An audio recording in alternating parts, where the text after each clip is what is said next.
একদিন গাধা শিয়ালকে বলল, ঘাসের রং নীল। শিয়াল সাথে সাথে জবাব দিল, না, ঘাসের রং সবুজ। কিছুক্ষণের মধ্যেই দুজনের আলোচনা তুমুল তর্কে পরিণত হল। শেষে তারা জঙ্গলের রাজা সিংহের কাছে উপস্থিত হল মীমাংসার জন্য। রাজদরবারে পৌঁছেই গাধা ডাক ছাড়তে শুরু করে দিল, মহারাজ, আপনিই বলুন ঘাসের রং নীল কিনা। সিংহ উত্তর দিল, হ্যাঁ, ঘাসের রং নীল।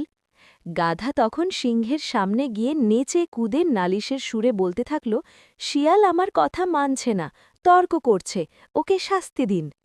সিংহ তৎক্ষণাৎ ঘোষণা করল, শিয়ালকে ১ সপ্তাহের জন্য মুখ বন্ধ রাখার শাস্তি দেওয়া হল। গাধা খুশিতে লাফাতে লাগল এবং বলতে বলতে চলে গেল, ঘাসের রং নীল, ঘাসের রং নীল।